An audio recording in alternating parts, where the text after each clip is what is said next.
সিলিন্ডারটি দেখছেন, এটি কিন্তু একটা গ্যাসের সিলিন্ডার। তার ভেতরে করে 2 লক্ষ পিস ইয়াবা পাচার করা হচ্ছিল। সেটির ডেস্টিনেশন সেই আপনারা ছবিতেও দেখতে পাবেন, কক্সবাজারের থেকে আসছিল ঢাকায়। আমাদের ঢাকার যে দক্ষিণের ডেমরা সার্কেলের একটি টিম সেটি চেজ করে এবং তারা সেই অভিনব কায়দায় পাচারকৃত মাদক উদ্ধার করতে সমর্থ হয়। এ বিষয়ে ভিডিও আমরা সরবরাহ করব, আপনাদের স্টিল ছবি দেব, এবং আমরা আসামিও গ্রেপ্তার করেছি। অর্থাৎ তার পজিশন থেকে আমরা এই সিলিন্ডার উদ্ধার করেছি এবং 2 লক্ষ পিস ইয়াবা উদ্ধার করেছি। ঠিক সেই দিনই খুব ভোরে আরেকটি অভিযান পরিচালিত হয়েছিল নারায়ণগঞ্জে। নারায়ণগঞ্জের টিম সেই উদ্ধার অভিযানে প্রায় 6,000 লিটার ওয়াশ উদ্ধার করে।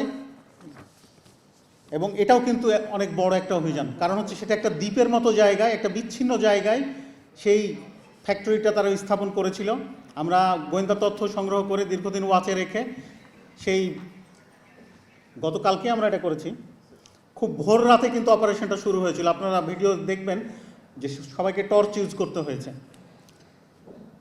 এরপরে যাত্রাবাড়ি থানার যে ইয়াবা ট্যাবলেট 2,800 পিস ইয়াবা ট্যাবলেট উদ্ধার করা হয়েছে। আরেকটি বিষয় যেটা খুবই অ্যালার্মিং, সেটা হচ্ছে আন্তর্জাতিক কুরিয়ার সার্ভিসের মাধ্যমে আমাদের বিভিন্ন বন্ধু রাষ্ট্রে ইদানিং মাদক পাচারের একটা ট্রেন্ড দেখা যাচ্ছে। তা আমরা এরকম আরেকটি চক্রের সন্ধান পেয়েছি এবং নিরাপত্তার খাতিরে বা গোয়েন্দা তথ্যের খাতিরে আমরা নাম বলছি না রাষ্ট্র এবং সেই কুরিয়ার সার্ভিসের, কিন্তু আমরা সেটা ওয়াচে রেখেছি এবং আসামিও গ্রেপ্তার করেছি এবং সেখান থেকে প্রায় 1,000 পিস ইয়াবা উদ্ধার করা হয়েছে ব্যাগের ভেতর থেকে।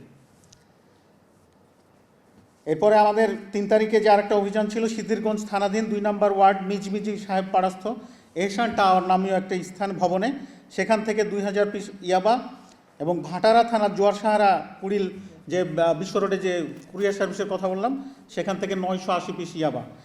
এই যে গত 3 তারিখের আমাদের যে অভিযান, মোট 5টি অভিযান পরিচালিত হয় এবং প্রত্যেকটিতে আসামি গ্রেপ্তার এবং মালামাল উদ্ধার করা সম্ভব হয়েছে এবং নিয়মিত মামলা দায়ের করেছি আমরা।